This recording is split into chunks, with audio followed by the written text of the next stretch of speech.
Did anybody have questions yesterday about the lecture? I did the assignment still next. Okay. All right, folks. We're ready. Let's put our phones away and close up our laptops. A couple of quick things. Again, tomorrow's our test, so make sure that you are ready. I will put a quizzes game this afternoon that you can play. You'll be able to play it 3 times. I highly recommend you not play all 3 times in a row, that you save one for tomorrow. I'll close the quizzes at 9 o'clock, so you can play it right up till the start of class. 3. That's it. So I would recommend that you play 2. Shh, hey people. Shh. I would recommend that you play 2, save one for tomorrow to play during ACT or your first hour class, whichever that might be. All right. So yesterday there was this lecture. I know that a lot of people actually kind of sort of like listening to that because you can mute it and just fill in the blanks. But I wouldn't recommend that. But you can do that. That you don't have to listen to me. You can just mute me and fill in the blank on the PowerPoint. I don't care if you do that. I just want you to get your notes filled out, and then you can figure out later. All right? So we are moving on to just really briefly this idea of socialism. We're not going to go in depth about socialism. We're going to save that for another chapter. Socialism is a movement that spread throughout Europe in the 1830s.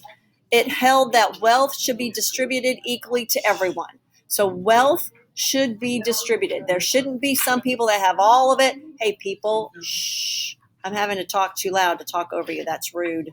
And it should be distributed equally to everyone. Certainly you should see how large groups of people are going to have a problem with this. Certainly people like Rockefeller and Carnegie are not going to want their wealth that they feel like they worked really hard for distributed to everybody. Most Americans reject socialism. It becomes a word that once you throw it out and call somebody that, it's really hard to rein back in. So it's often used to describe people that truly aren't socialist. But again, the idea begins to spread about this idea of wealth. And mostly, again, it's based on the idea of wealth from all of these capitalists. So now we've got labor unions that are going to grow. Membership grows. Everyone wants to join these unions because it's the only way they feel that they can change their place, their workplace. And so a wave of confrontations between labor and management will rock the country. And it will be pretty much the end of unions with these confrontations. These confrontations are going to be very violent.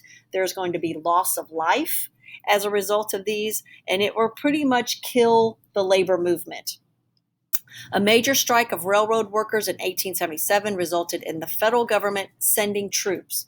So what happens is Mr. Pullman picks up the phone and calls the president and says, send the army. Send me the United States Army to put down this strike. Across the nations, workers mounted demonstrations for more rights.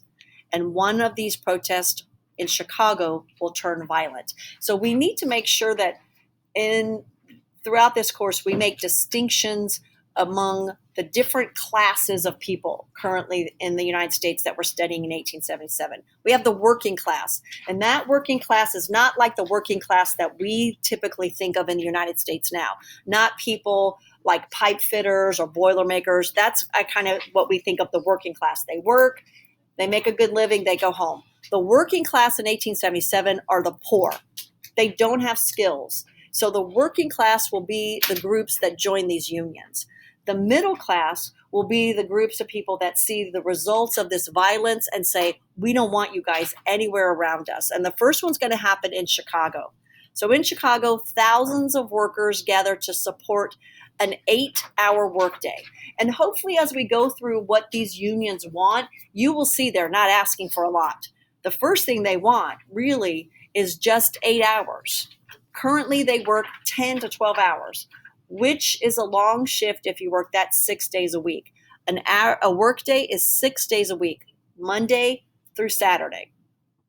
So on May 4th, they gather at a Haymarket Square, their protesting, marching on their protest, and somebody throws a bomb. Still, 100 years later, 120 years later, we don't know who threw the bomb. Have no idea. It was a pipe bomb, a regular shrapnel pipe bomb. It kills one policeman and dozens of others. The 8 anarchists that were tried, really with very little evidence, because as you can well imagine, if you've got 1,000 people in protesting and a bomb, it's really hard to figure out who threw that bomb, especially in 1877. We don't have cameras, we don't have forensics, we don't have any of those devices to help us like we do today. And so what really the Chicago Police Department did was just rounded up 8 known anarchists. An anarchist is someone who doesn't believe we need a government. An anarchist just believes that people should be able to govern and rule themselves. Many anarchists just very simply believe that people should run their own. We shouldn't be paying money to tell us people what to do. But there are a group within this anarchists that believe in this violent overthrow of the government.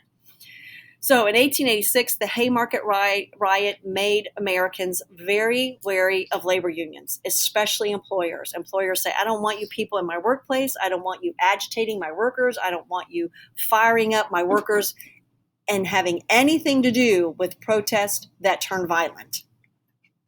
Our next one's going to be in Carnegie's steel mill in Pennsylvania. This is called the Homestead Strike.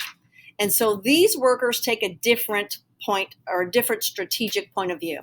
So what happens is the steel mill cut their wages. And remember, we talked about those company towns.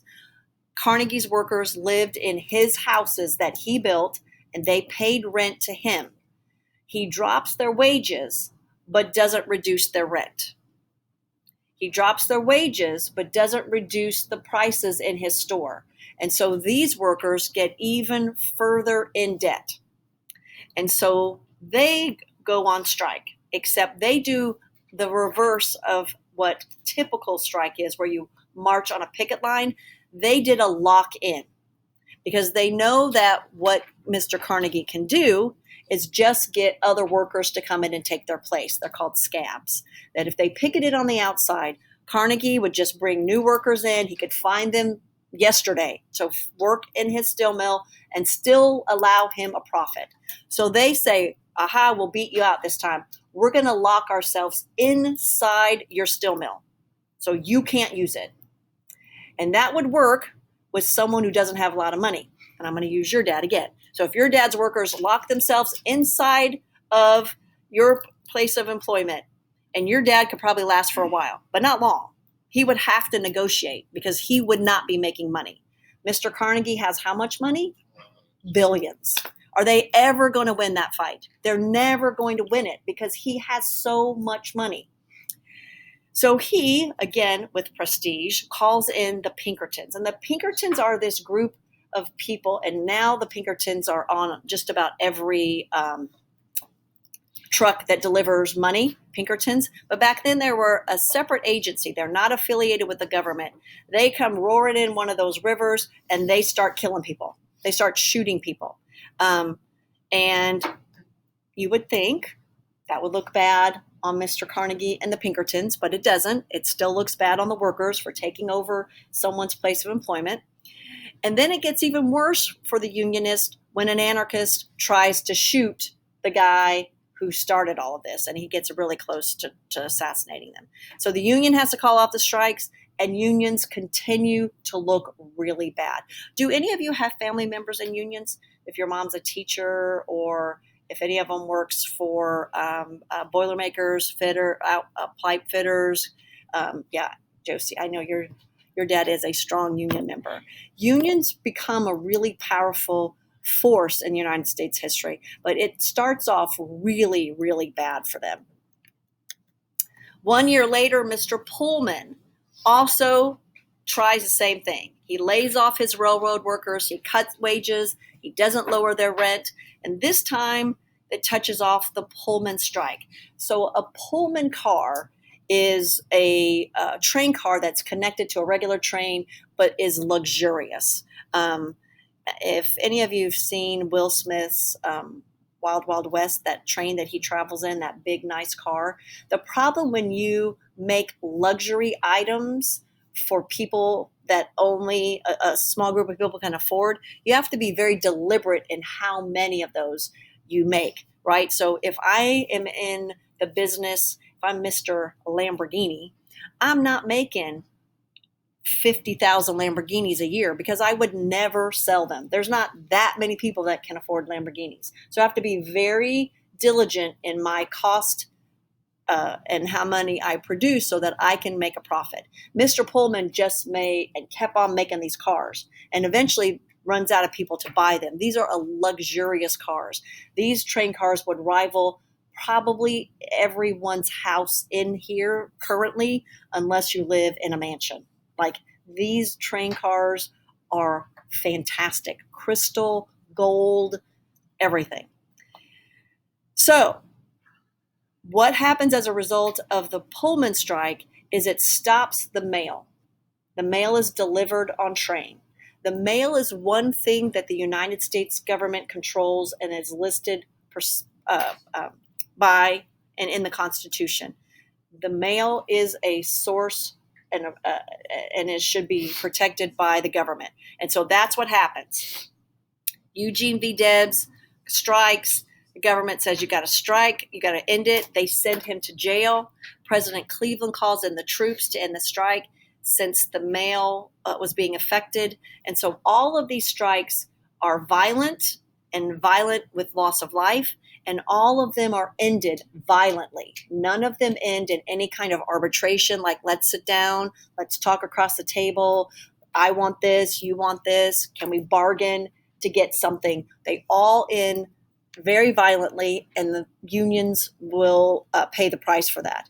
So the effects of the labor union. Employers successfully appealed for court orders against unions. Employers are going to go to court and say unions should not be here. There are currently in the United States a lot of states that are called right-to-work states. Indiana is a right-to-work state.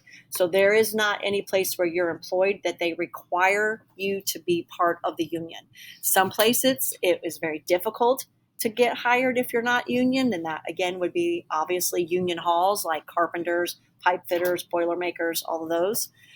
Contract disputes and strikes continue to occur. And then again, Debs helped organize the American Socialist Party.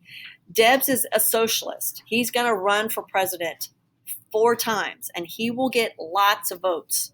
He'll get lots of votes while he sits in prison.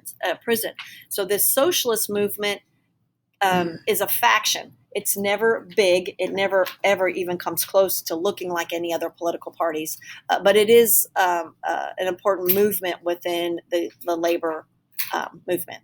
All right. So questions, anybody, about any of that?